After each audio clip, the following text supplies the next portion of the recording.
All right, that's great. Yeah, so super interesting, and it's really great to see those visualizations that make it apparent.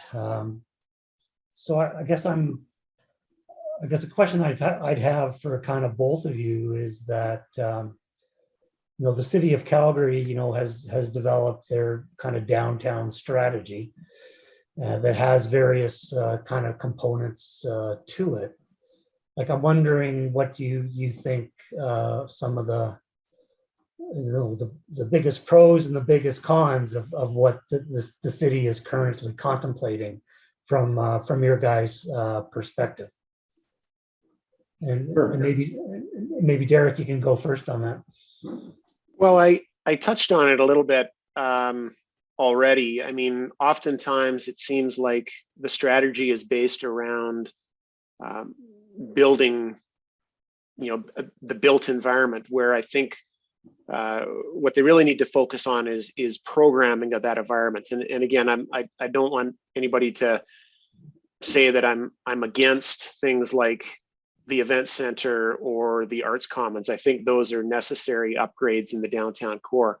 But I think we need to really take a parallel strategy of how do we better utilize the space that we already have? How do we activate the space that we already have?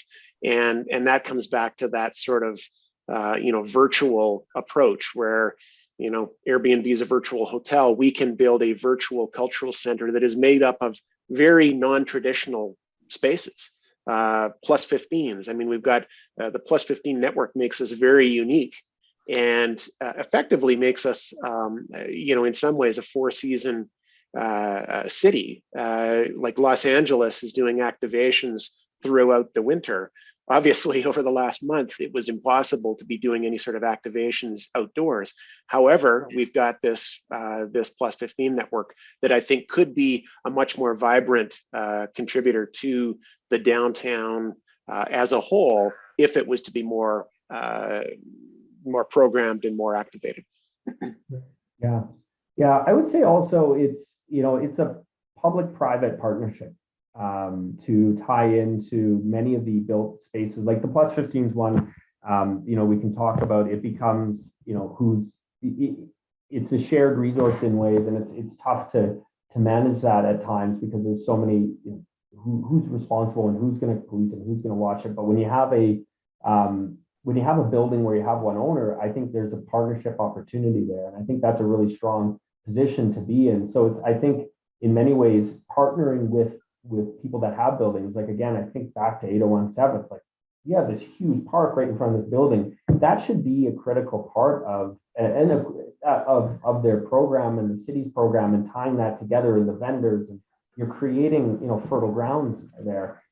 It's not always easy because you have to have the owner come to the table, and you got to deal with sticky subjects like who's using the bathroom, who's the hours, who's policing, how does this all work? It's all logistics. But I think the success lies in that partnership rather than one or the other. I also think the conversions for the buildings, it's a great idea. I love it. And I do think there's going to be successes out of it. But again, it's the lack of amenities in the west end of downtown is troubling. And that sometimes is what brings younger people to that area and would want to live there. I know myself, I've lived in the Beltline for years. And that was because I was a young urban professional moving to and from the core and, partaking in many of the activities in the area. So the West End and maybe this is a lot, maybe we need to cut some red tape here, just throwing it out there. Maybe we need to make it really easy for people to jump into, short-term leases, or maybe we're doing something to fund, a space that's going to turn over, restaurateurs and interesting new spaces and ideas. So anyway, it's a partnership between the two, public and private, that I think is going to really make a go of it in the West End and the conversions. And I know we have someone from the city here, so I'd be totally interested in hearing in your perspective there, because there's a lot going on there. Jason, yeah. Yeah.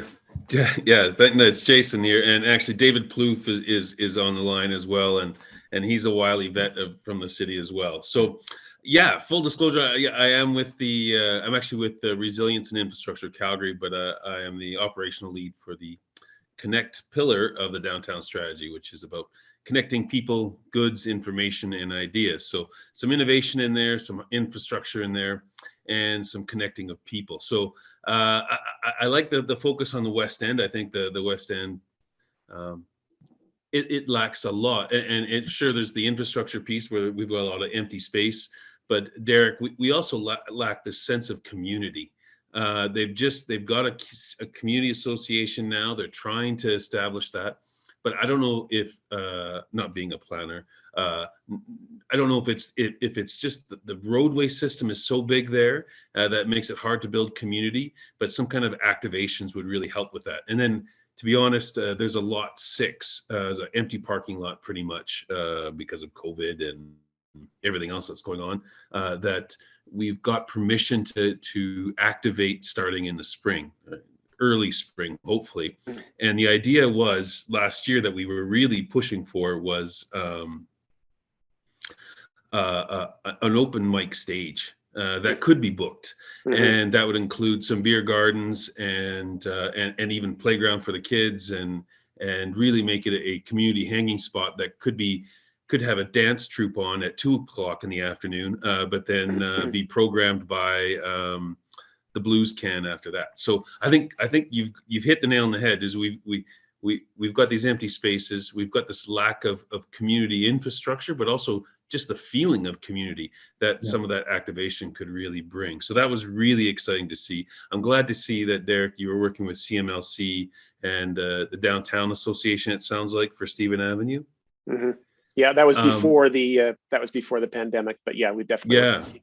Well, so the other piece though is community associations and business improvement areas in the downtown have been they'll be able to get a grant for programming this summer. So it's about 10 grand per group, but that could be 2 or 3 community events, or it could be much more if it's on a smaller scale. So I think that's something to keep in mind. And I love the ideas. We talked about you talked about the plus 15s. We've got tons of work going in with those. With Charmaine Bueller is leading that. But one of the things that her and I have done was we've been working with the School of Architecture and Planning and their students to come up with really cool ideas on that kind of public-private partnership. How could these plus 15 stay active after 5 o'clock, after 6 o'clock? Could they, and then partner with a nonprofit organization? So, the Philharmonic would have wine and cheese in some of them, right?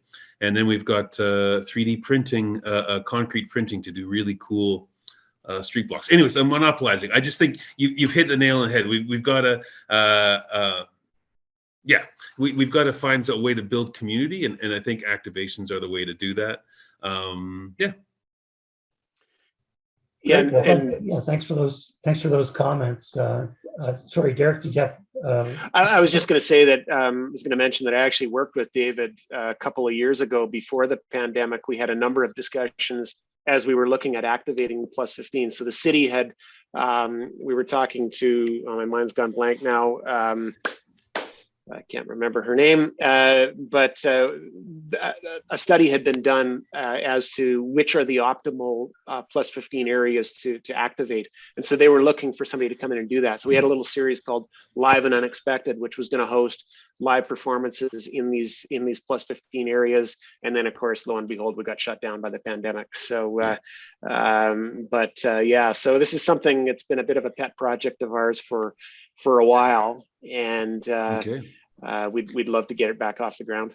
Well, and then I'm also getting a lot of requests from just talking about inclusion and diversity, just diverse artists that are having a hard time for space and for performance space, and so we've connected those groups with the Downtown BIA, and they've activated storefronts and everything else. But I think putting them on kind of an Uber or a Mo Snow Pro kind of an app would be, or an Airbnb app would be great for them as well, right? Lots of exposure and easy to access. Well, and so I know, I'll say after David, I know you've had your hand up for a while there.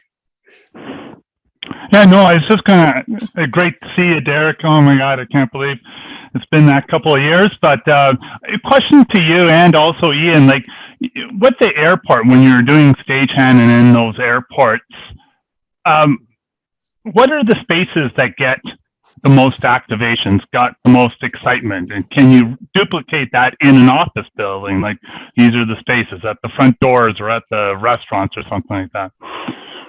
Well, it's a good question, because right after security was a great place, because often what happened with musicians, it was so unexpected. Like you kind of, you're putting your belt back on and lacing up your shoes and you're trying to pick up your stuff, and you hear this music that you assume is just sort of, piped in, and you walk around the corner, it's like, whoa, there's a live person playing. And one of the artists said it really well. It's like, it can be very dehumanizing to travel at times, stand in lines and get searched and go through machines, and when you see somebody and make that personal connection, where they're literally singing, it just sort of makes you feel human again. So that was a big part of it. We also found that the less formality, the better. And David, when you and I were meeting, we met with Dan Dugay, also known as Dan the One Man Band. Dan has made a living as a street performer. Well, at least for the first part of his career, is as a street performer. And you want to kind of be down in and amongst the people. There's just something that's more real about that than being away on a stage. And that again, all of that just made the terminal feel different. There also was cultural differences. We found that, no judgment, but the WestJet terminal seemed to be more fun than the Air Canada terminal, because it was probably more business travelers versus, it's just a bit of a different culture. So yeah, but they experimented with security lineups, for example. Because that's a very stressful place while you're waiting, and how would that impact people's stress as they're waiting to go through security. So there was a bunch of different places, and frankly, we'd only been up and operating for a year, and so we were really just learning and optimizing. They were going to sell sponsorship for the stages, but of course it's been on hiatus for the last 2 years while we get over this pandemic.